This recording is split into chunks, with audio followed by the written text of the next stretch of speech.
It's Rut and River. Yes. Correct. R-U-T.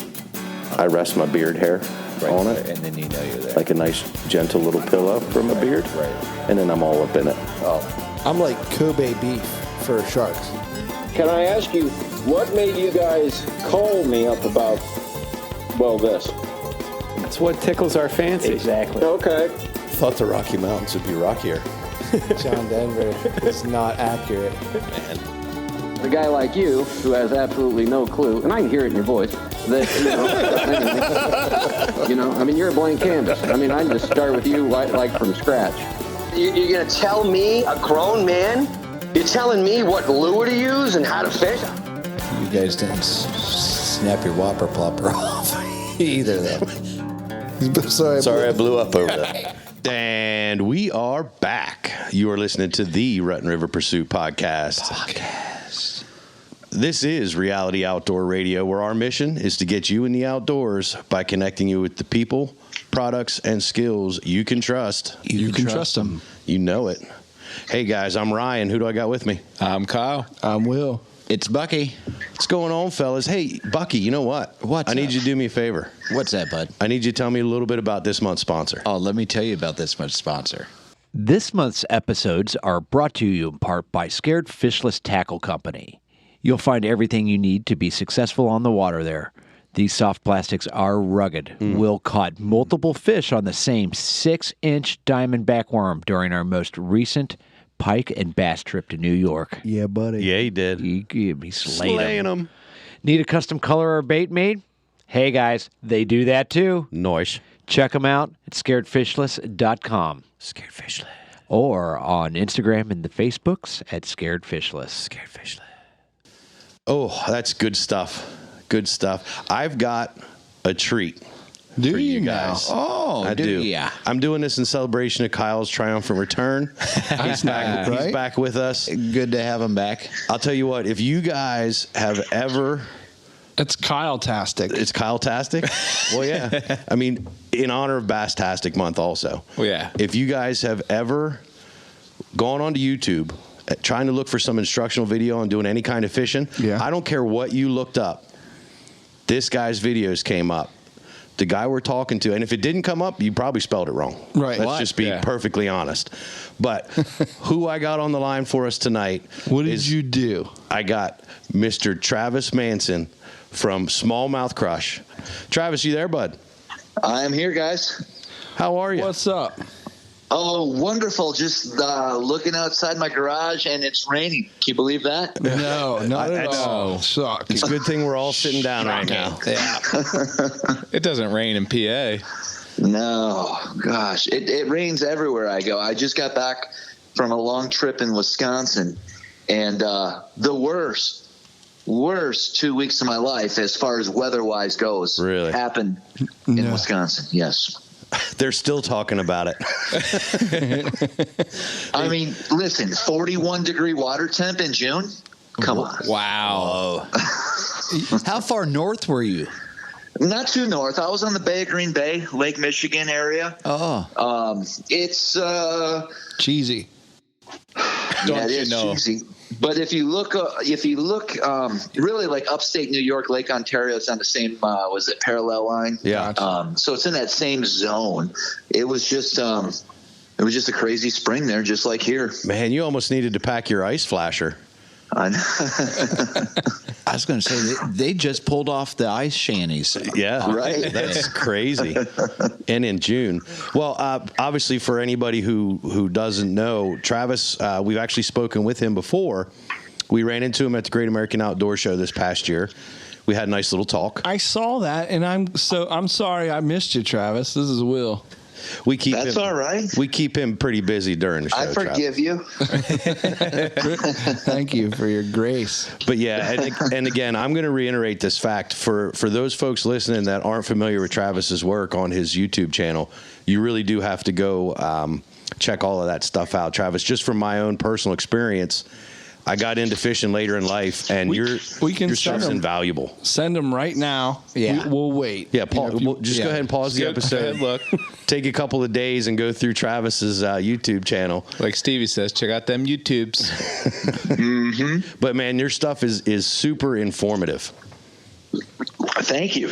It's been a lot of fun. It's something I started about 2 years ago, and I wouldn't say it's like blowing up, but it's certainly taken off. Let's be honest. A lot of You're time. crushing Come it. on. You're slow rolling it. I see what you did there. Smallmouth crushing it. Blowing up's totally the wrong word. Explosive would be much top better. water. Right. Well, Travis, if you could give the listeners give us a little bit of background. Where did you grow up? Where did you start fishing? Where'd you cut your teeth? Sure. Okay. So I grew up in Wisconsin, just south of Green Bay, Oshkosh, Wisconsin, outside of Oshkosh. Let's get even smaller, a town called Winneconne. No way. And, there was a little river down by my house, and I just, begged my parents to let me ride my bike down there, and ended up sitting there for hours and hours, sun up till sundown for days and days and days, and that's just how it happened. That's awesome. What were you catching in those creeks? Anything that would bite, man. It really, I just throw a night crawler. Like I began with, I don't know, a sinker and a little hook, right? And put a night crawler on there, and, bluegills. And I remember my first pike. It was like 20 inches, caught on a Mr. Twister, and I was all excited. I'm talking, I would catch a bullhead and have to reel it up to the rod tip, get it on my bicycle, and drive it a mile down to my parents' house so my mom could take the bullhead off the hook. Like, that's how I didn't want to deal with the bullhead. You were going with that. Wow. That's awesome.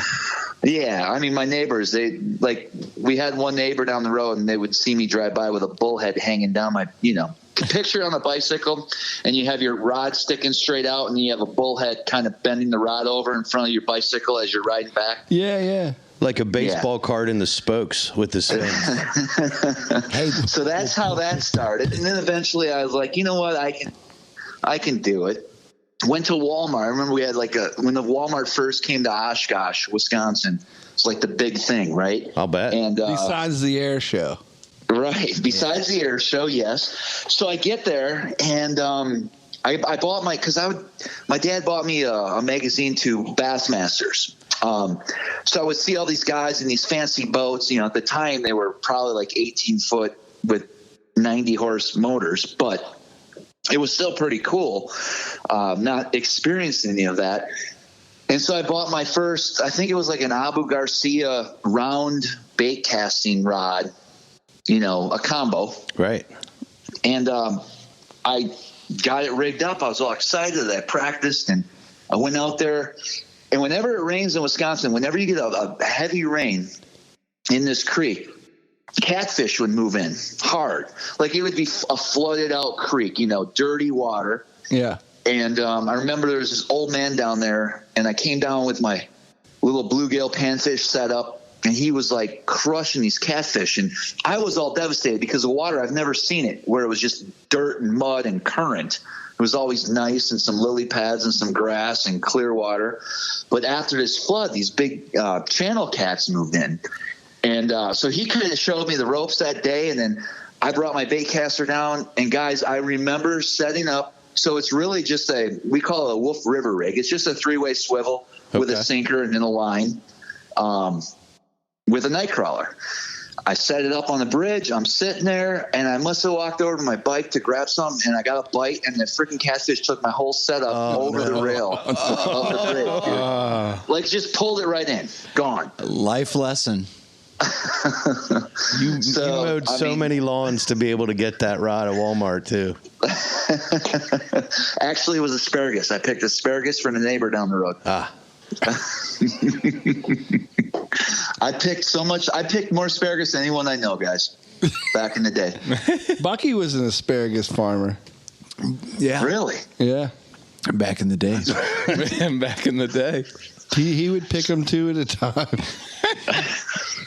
Anyway, I digress. But so how'd you move on? I mean, did you try to retrieve it, or it was a lost cause? And you no, my dad went down there after the floods, and he kind of we had this little chain thing, like a little anchor drag, and I mean, it's a small creek, but that catfish took off. You know what I mean? Sure. Yeah. Like that rod's gone. But no, that was a no-go. I mean, it just never retrieved it, but I'll never forget it. Eventually, my dad had a 14-foot boat, and I wanted to look cool, and I made him build me a front deck on it and put a trolling motor up front and do all that. And then it graduated to a 19-foot Lund. Granted, this was in the 90s, and it was like a 1979 Lund. But we refurbished it, put a deck, put a live well in it.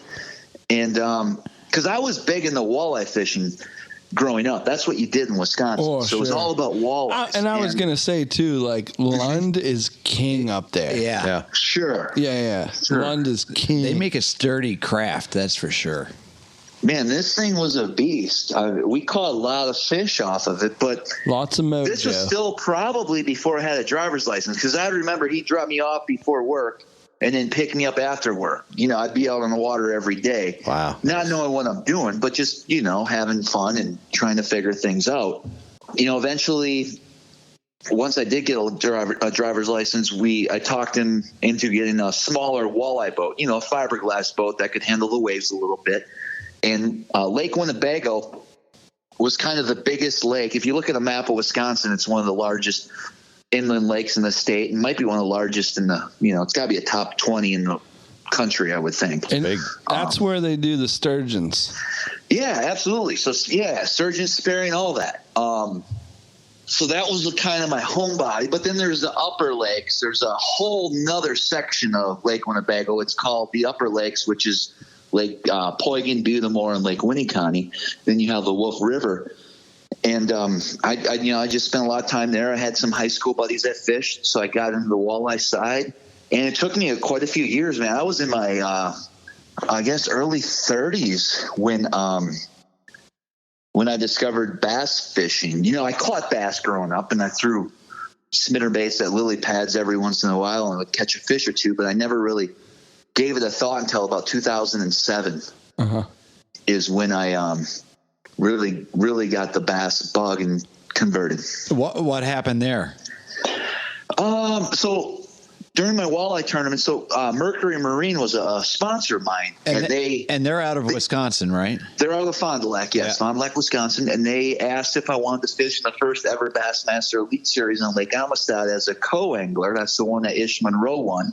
And I said, yeah, let's do it. But I had no idea what anything, I didn't know what a Cinco was at the time. Gotcha. You know what I mean? So I go to Bass Pro Shops. I bought a whole bag of, I don't know, anything that looked bassy, right? And, literally, everything. And, I did my research, don't get me wrong, but, it was just a hodgepodge of stuff because I had nothing. I had planer boards, crawler harnesses, and wally divers. You know what I mean? Yeah. I just didn't have a clue. So I had a buddy that I met at, I think it was Sportsman's Warehouse when they were still in business. And he let me borrow a bunch of his rods, and I just went down there and, they set me up with some of the elite guys. Like, I was hanging out at Byron Valvik's house, and Aaron Martins was there, like Skeet Reese, all these guys that I, didn't really know a whole lot about, but they were a big deal in bass fishing. Sure, and big names. Caught on pretty quick. And we practiced together, and just had a blast. I came back and got rid of the bass boat or walleye boat and bought a bass boat the next year and just started doing that. It's been I can't believe it can be so addicting, and it's almost funny, and walleye has an addiction all of its own.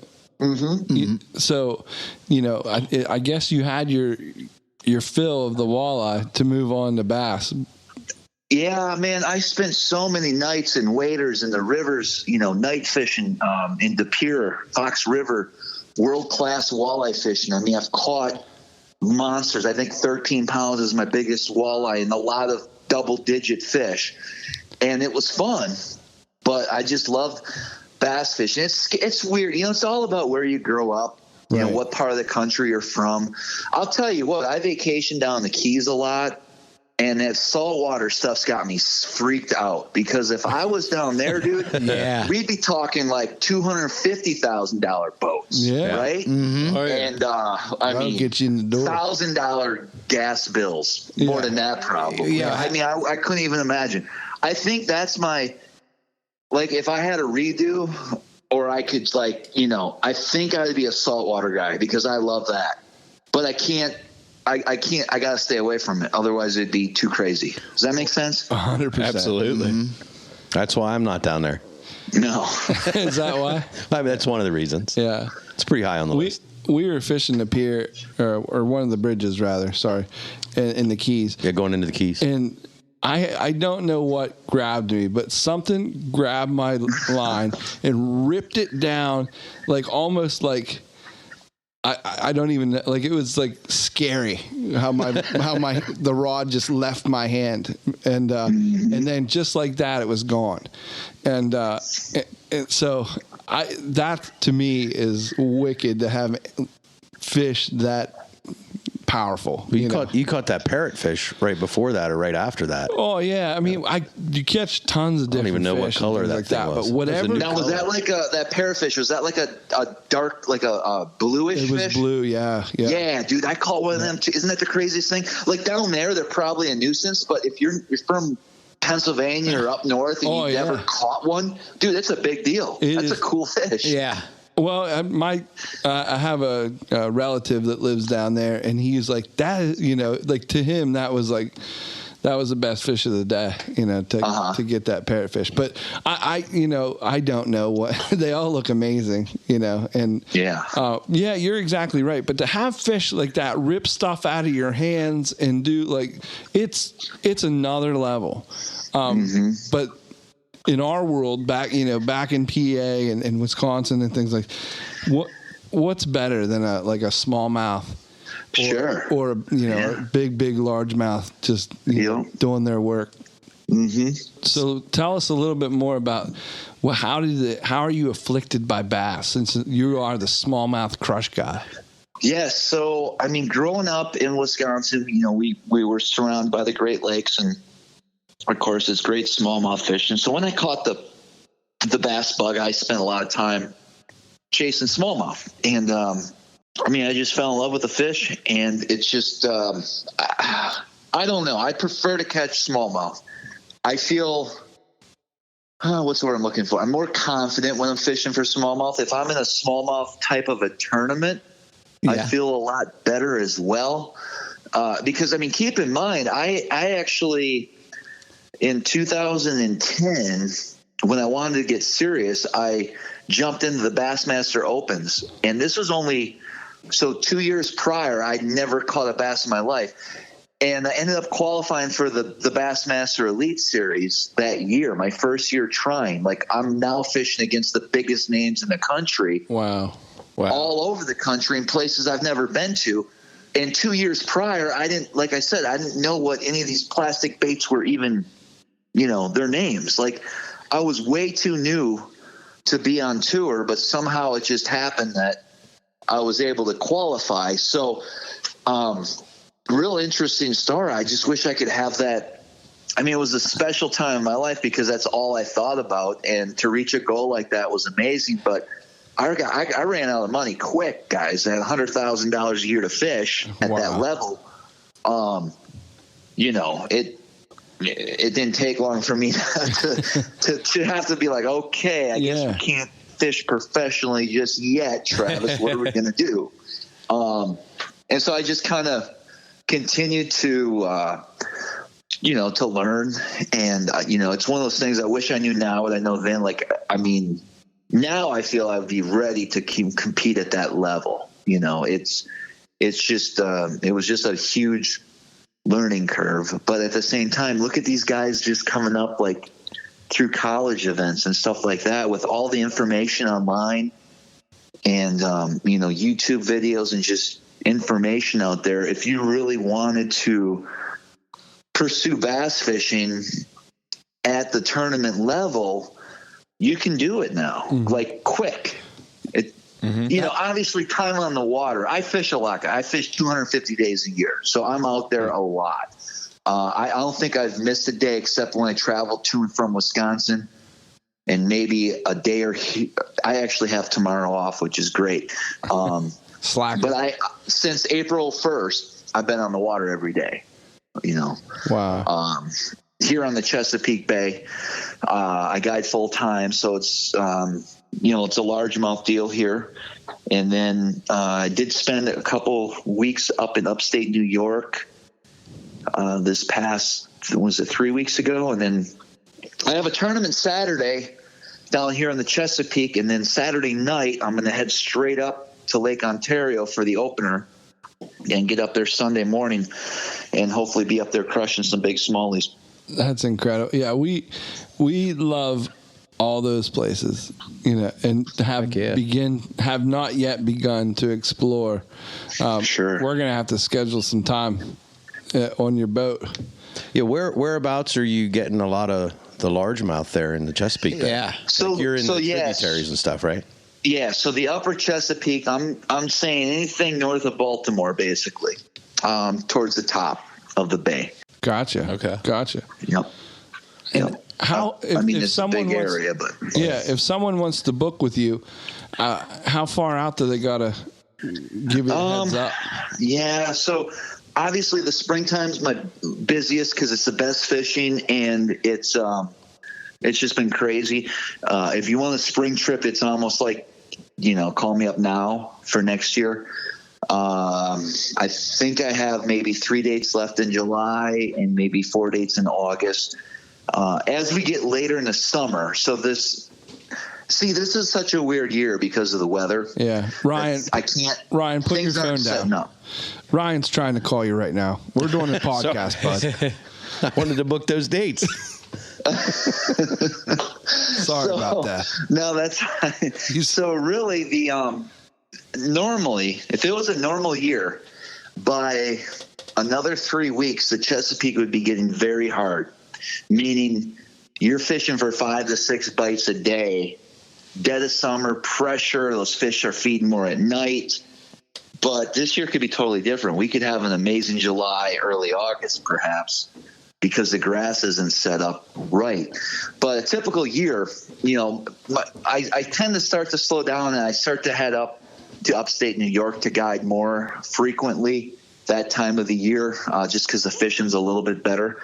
But then we do have a really good fall bite here on the Chesapeake as well, especially, last couple of years, it seems like we have hot, and all of a sudden it turns cold. You get like a week or 2 weeks of that true fall transition. Yeah. Right. And then you're in a wintertime almost. You know what I mean? Like we've had some really hot October and even November days the last couple of years. So you don't really get that true fall bite, or that window's a lot shorter than it used to be. Mm-hmm. Gotcha. And then you got to fit in all the rain that we have. Yeah, it's crazy. Like this year, I'm catching fish. We're catching fish on the Chesapeake. We're doing well guiding as well as in some local tournaments, but it's totally different than what I used to fish. I had to change a lot of things up in order to get people on fish, and I'm really out of my comfort zone. Like I have a tournament this Saturday, and I'm not practicing tomorrow. But I'm going to be thinking about what I'm going to have to really do here to catch these fish, because the bay's trashed. I went out there today and I had about 18 pounds for 5 fish, but I was in a certain section of the river that's going to get pounded when the tournament comes, by guys practicing as well as just the guys in the tournament. So that's not going to be an option for me. Sure. And the Chesapeake, I don't know if you heard of the Susquehanna Flats. Yeah. Oh yeah. Popular area. That's trash. Like it's just chocolate milk and nasty. And tomorrow's wind forecast won't help that situation out. So it's going to be a grinder. It's going to be a tough event for this time of year when 24, 25 pounds is what you normally need. You could walk away with this with 18 to 19. Wow. Yeah. It's just been a difficult Now, you know, couple months ago. The Susquehanna has been stained pretty much all spring long, and I was we even keep amazed. sending it down his way. Yeah, exactly. It's not going to get any better, Travis.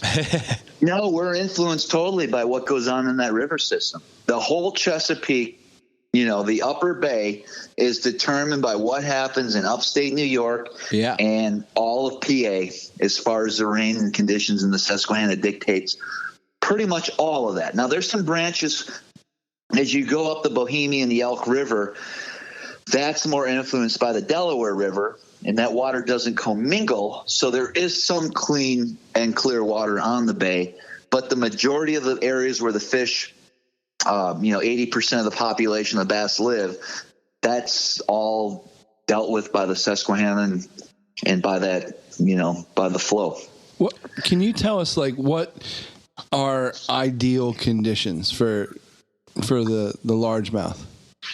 Ideal conditions would just be like this time of year would be the stable weather, not a lot of rain, clean water to let that grass get sunlight and grow, and it allows those fish to see the baits a lot easier.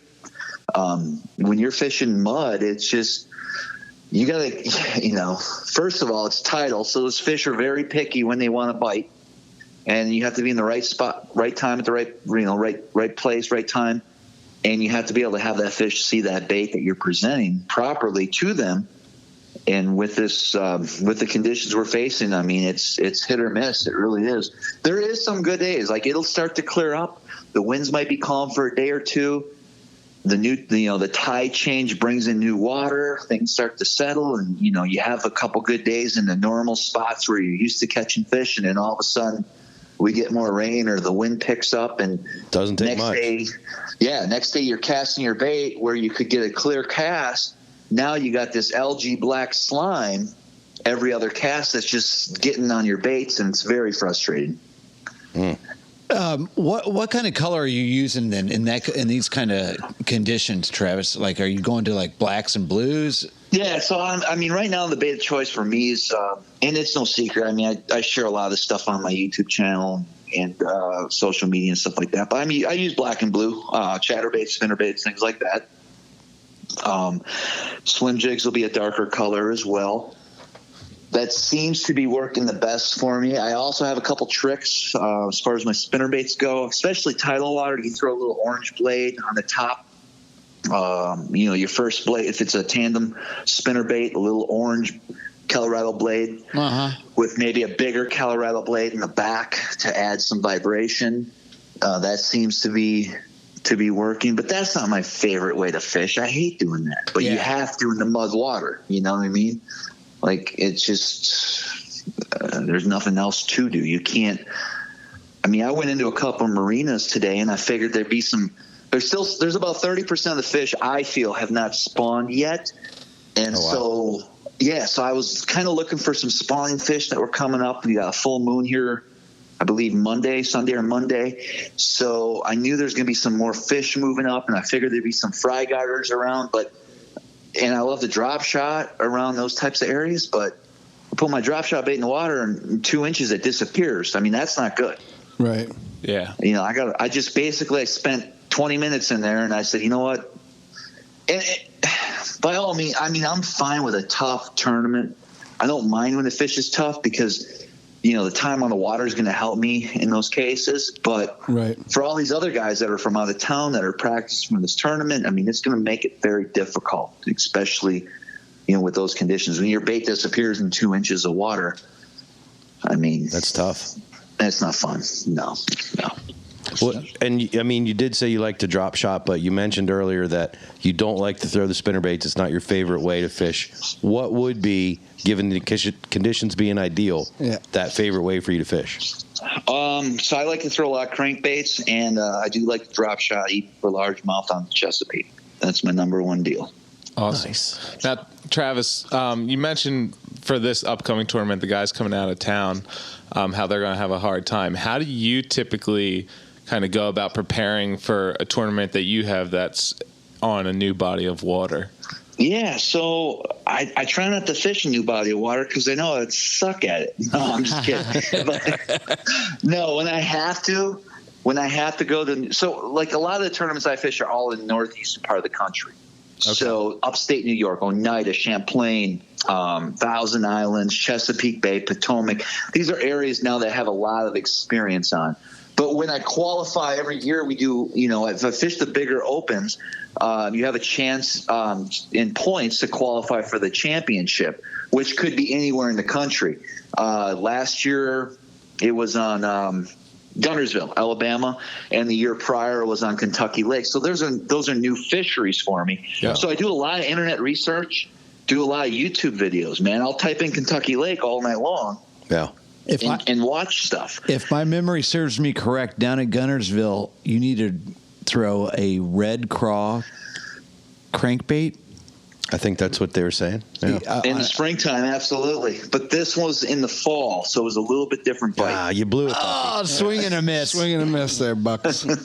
But that's okay. Yeah, dude, if it's March, you better be throwing a red crankbait. For sure. But no, it's just a lot of research, and then, I try to fish places that remind me of other places, if that makes sense. Like I try to look for something that's familiar to me. Yep. Yeah. And then break it down with the baits that I like to use with, hopefully some help that I found online and things like that thrown in. Makes sense. I mean, it's tough to be serious about it. It's 100% commitment and work, if you want to compete and finish, high, it's just, you have to stay on top of it. There's no easy way of you can't bypass that hard work part. I hate to ask and validate David Kyle, but do you keep like a fishing journal, like a log? I wish I did, but I don't. I do not. I'll tell you one thing. The YouTube channel, not only do I like, I find that a lot of, just general guys that love fishing are into it, but just to be selfish, man, it's awesome for me because I can look back and watch videos from 2 years ago on, say, Lake Champlain, and I'll forget half the stuff I even did that day or that week in practice, and now I have it all on video. And so it does actually throw some ideas in my head. And that helps. Yeah, in a way, you are kind of journaling, but you're doing it through video, with a guy like you and me, those kind of things are helpful and they're entertaining because we're both some pretty good looking fellas. So to go back and watch ourselves, it's easy, right? It's all right. Back her down. Yeah. I love it. But no, in all seriousness, it's one of those things where you wish you did it, and I'll probably wish 5 years from now that I still did it. But that obviously takes discipline to do, to really sit down when you come back from a day of fishing, to sit down and log all that stuff, wind conditions, tide, what you caught your fish on. That would be so beneficial. But I mean, I'm lucky to try to be in bed by 10 o'clock every night just so I can get up at 4 o'clock and do it all over again while rigging rods and dealing with making videos. I mean, it's just, I'm not saying it's a tough life. I mean, it's an awesome life, but it's a lot of work dealing with fishing stuff. Like that's all I do. 90% of my life is fishing. Like I'm in the garage at night working on tackle and getting rods ready. It's just, that's what I'm consumed with it. Sure. And I guess you have to be, but at the same time, you miss out on a lot of stuff, even growing up. I've been to one wedding in my whole life because people, for some reason, decide to get married on a Saturday, which is when you should be on the water fishing. I don't get it. You're not. Don't feel bad about that. You're not missing out. Good on you, man. Those are good numbers. I tell people all the time that if I don't have to come to your wedding, your gift's going to be a little bit bigger. You're winning the game of life. So, Travis, I got to ask. We asked another guest this recently, who's been doing a good bit of, the professional fishing. Do you feel like you've lost anything from that kid that used to sit in the creek or on his dad's boat all day long, waiting to be picked up again? Do you feel like you've lost anything? That love now and that feeling. It's your job. That allure. No, guys. Honestly, I mean, I love it. I'm just consumed. It's not a job. You know, there's some days you get clients that might not be able to make accurate casts like you'd want them to, and that can be frustrating. Do you call them Will? Yeah. I try to teach them. I try to explain. Yeah. Quit acting like Will you never from know Red who you're River. going to get. You never know who you're going to have the next day. And this might be their highlight of their year, to go out and just fish. Like they might not fish every day. They might go out twice a year. So I really try to structure those trips based on their abilities, which on the Chesapeake can be very, very tough. Like if I know you're going to put a good bag of bass together, but you have to be pitching real tight to cover and these pilings and things like that in order to get a bite. And if you can't do that, I got to change gears. I got to tie on a spinnerbait to a spinning rod and go into some shallow grassy bay and hope you get a bite. Right. So you can at least experience it a little bit. Those are the things that I have to, worry about and adjust every day when I'm guiding. And so that's the work part of it. The videos are work, the editing, stuff like that. The buying of the tackle and making sure you have your inventory and, the baits that you need ready to go, the travel, the packing for the next event. Sure. I am fished all week and I got to leave for upstate New York as soon as I get back home from the Chesapeake Bay event, which is totally different. I got to rig up 35 different rods to go up there and fish and guide and do my thing for a couple days and then come back home and then readjust again for the Chesapeake. So it's but I love it. I'm not complaining. It's just, part of the deal. You need like 70 rods. That'd be the way to solve that for the week. I have quite a few. I do. But really, to answer your question, I guess for you almost, it sounds like once the line's in the water, though, you're still that kid sitting on the bank of the creek behind your house. Oh, sure. Yeah. And you know what? When I'm guiding too, like I'll have my clients up front and I work the boat with a remote control on my trolling motor. Nice. And I'll make some casts to random places, not the spots where I think there's a fish, but I'll cast out and try different baits and try to maybe figure out a different pattern. And I actually learned quite a bit fishing in the back of the boat, casting to places I may have never cast if I was actually out there fishing by myself. And I'm learning quite a bit while I'm guiding. And I'm staying on top of the fish for these tournaments. So that's a bonus. Yeah. So if you had your druthers, if you had what destination do you look forward to every year? Like, where do you have to go? Upstate New York, Lake Ontario is probably my favorite place in the world, which I'll probably be moving up there permanently here in a few years. Yeah. That's my plan. Yeah, that's awesome up there. But I mean, dang, I'd love to go to Clear Lake in March in California. I'd love to, but you can't, you're kind of committed to this zone. But there's a lot of opportunities here. To be honest with you, Chesapeake's a great fishery, but it's not my favorite place to fish. Right. It's the closest place. It's where I guide, but I'd love to be in upstate. Yeah. Checks out. Checks out. Yeah. We've discovered that over the last couple of years. And have you done any fishing in Sodus Bay? Actually, I'm going to be up there in July. The first week in July, I'll be in Sodus Bay. I'm actually renting a house right on the peninsula there. Yeah. Nice. We probably fished that dock. Mm-hmm. Yeah, we were just up in the bay. How many weeks ago was that? 3 weeks. About 3. Yeah. That's just a beautiful how do you piece fish of water. that? Is it different that time of year? We've never been up there that time of year. I know it gets grassy. It's got to be grassy, yeah.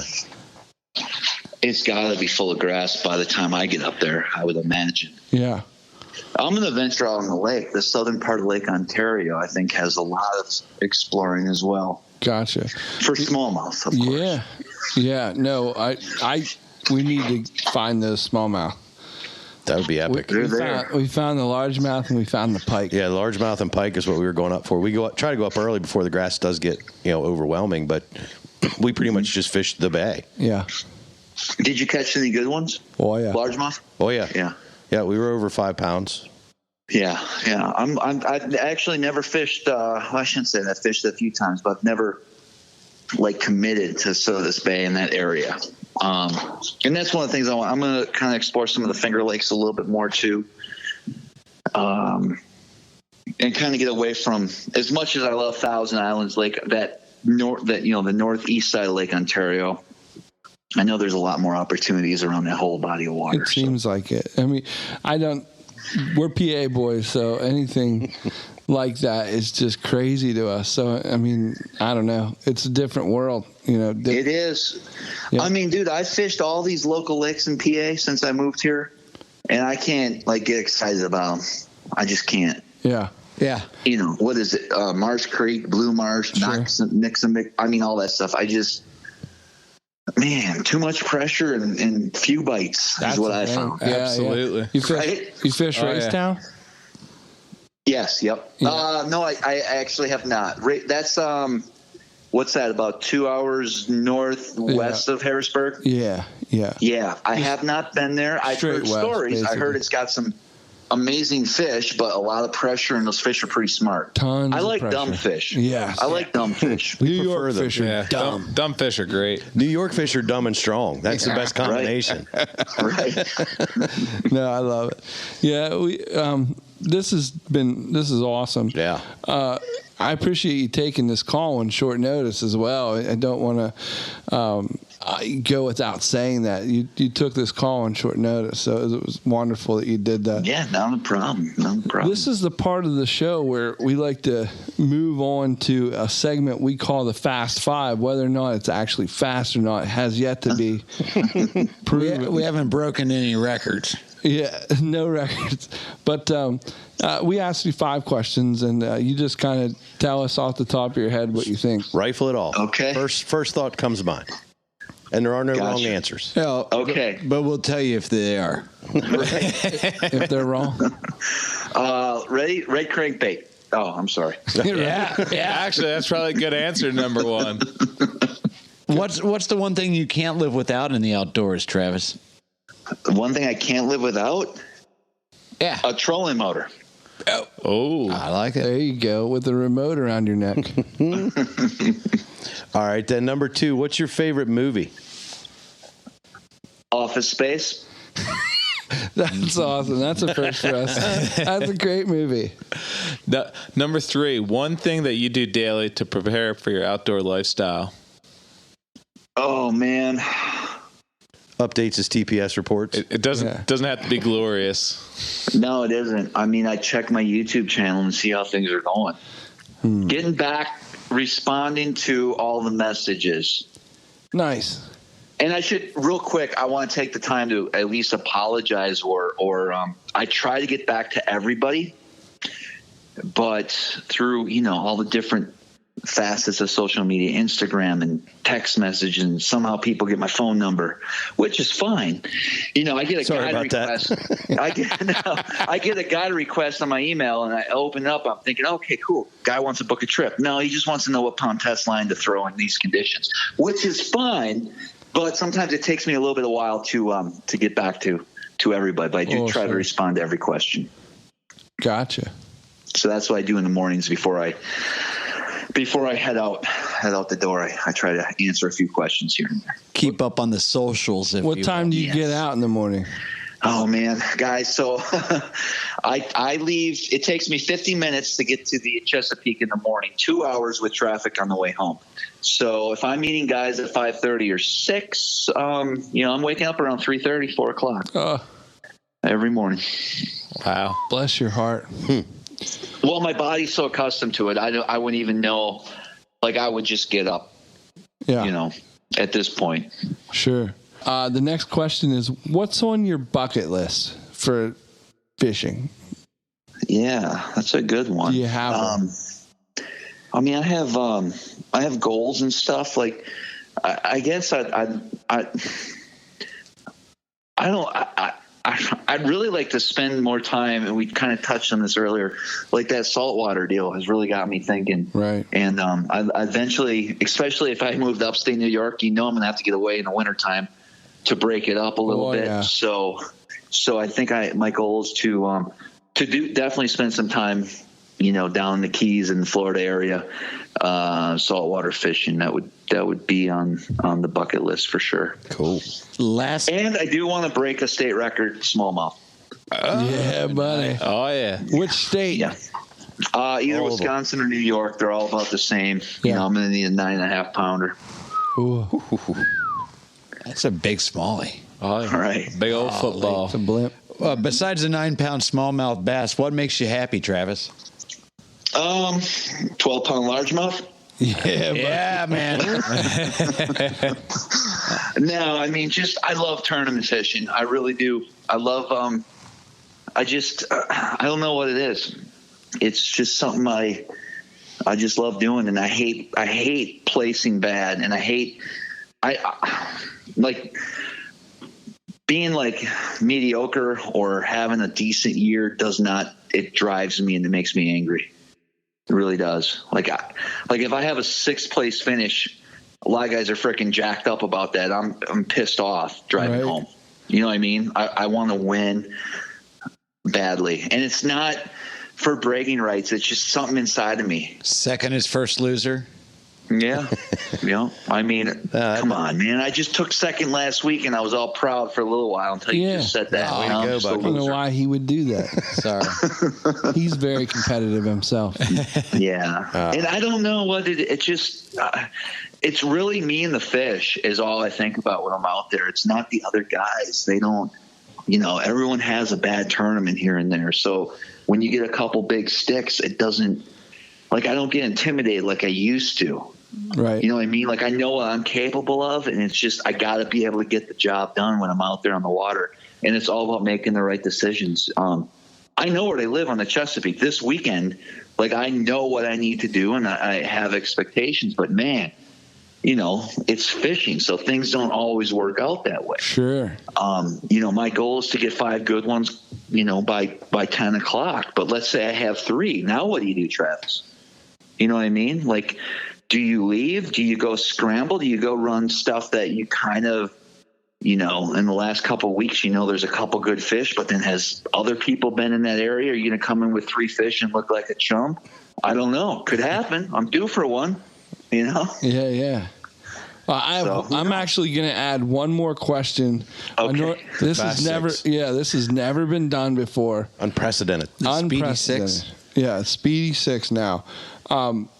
Would you take off my bullhead if I booked a trip with you? Dude, put it this way. I've been catching 30 to 40 catfish a day, throwing chatterbaits in the freaking grass on the Chesapeake Bay while I'm bass fishing. What? Yeah, dude, it's crazy. So, yes, I would gladly take it off. It's not even a thing anymore. Don't even think twice. I can't believe it, dude. 40 cats a day right now. No way. That's insane. Yeah, sick. I should make a video on catfishing on the Chesapeake. It would freaking go viral. We should make one. Thanks. You must be going back to Bush River Inlet then. No, dude, it's on the flats. It's in some of the creeks. Right now, I think there's 2 things going on. I think for one, I think catfish love to eat fry from bass. Yeah. And I think that they're spawning as well. Yeah. So we're just getting a lot of catfish. One thing I found tell you a quick story about the catfish thing. 2 weeks ago, I was in Wisconsin. I fished a tournament, and it was a bed fishing tournament. And, I love to sight fish or bed fish. I like to fish tournaments. I don't necessarily like it too much. Just to go out and have fun doing it, just because I understand the importance of having a fishery, and the spawn is important. And sometimes, when you're abusing these fish, every day, it can kind of, it hurts takes a toll. I don't think it can be a good thing. Right. I do it when I have to fish a tournament and it's a sight fishing event. You have to do it if you want to compete. There's no getting around it. But, the one thing I found was when some of these anglers took some of these smallies off a bed and I'd come up to an empty bed, there'd be a catfish sitting on it when I look at it. So I know they're eating some of that fry and things like that, or the eggs. Yeah. When that happens. So that was kind of sad to see that. But, I believe us tournament guys are, we're very, as far as the fishery, we love to protect it. We do what we can.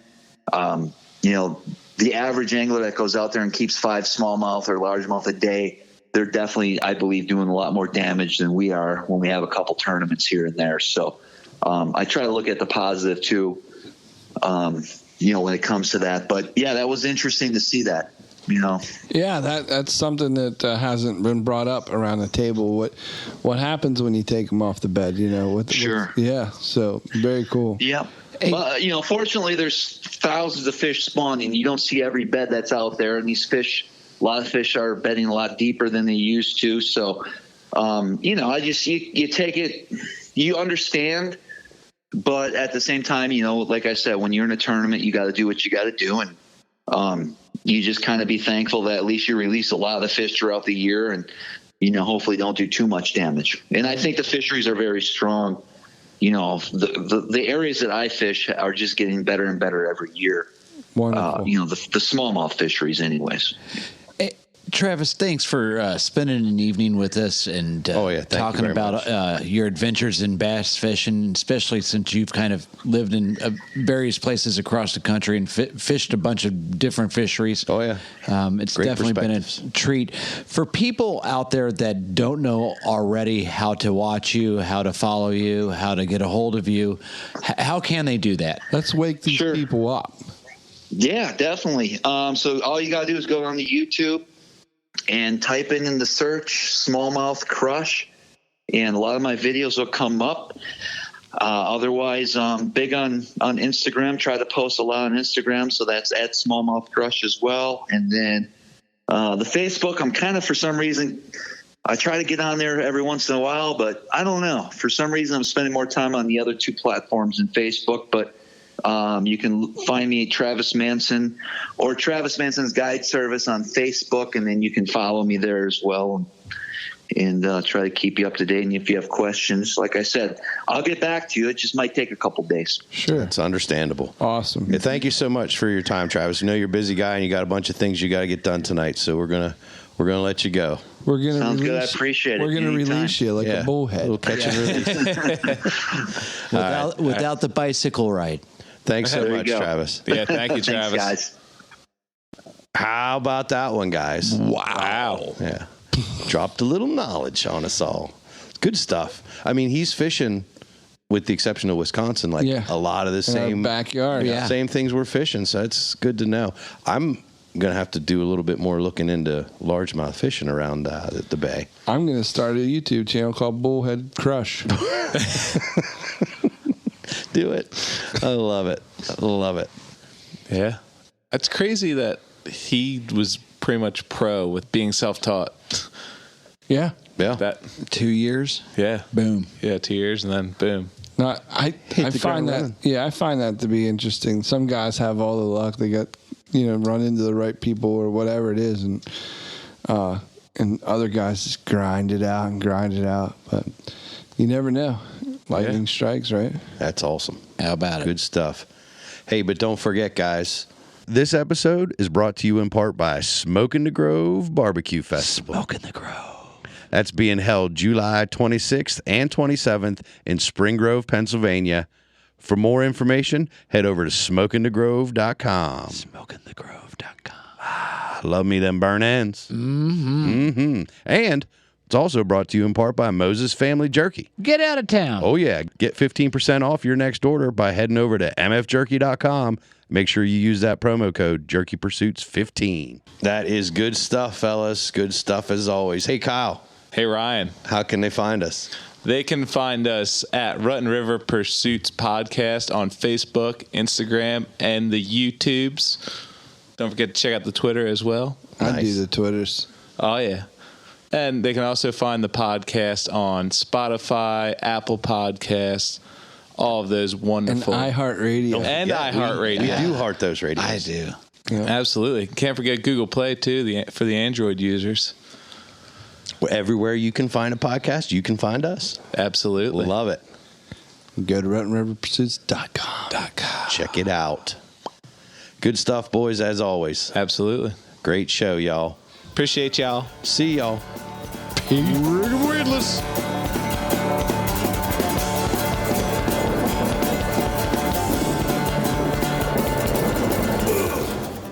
I mean, I'm talking, I would catch a bullhead and have to reel it up to the rod tip, get it on my bicycle, and drive it a mile down to my parents' house so my mom could take the bullhead off the hook.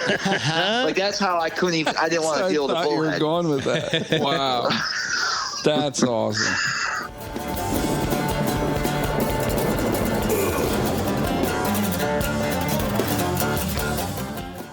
See, this is such a weird year because of the weather. Yeah. Ryan, I can't. Ryan, put your things aren't phone down. setting up. Ryan's trying to call you right now. We're doing a podcast, bud. I wanted to book those dates.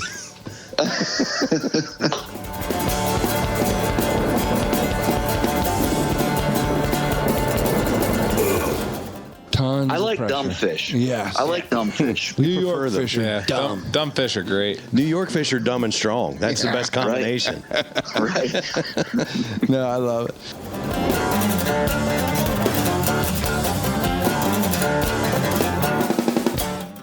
Besides the 9-pound smallmouth bass, what makes you happy, Travis? 12-pound largemouth. Yeah, Yeah, man.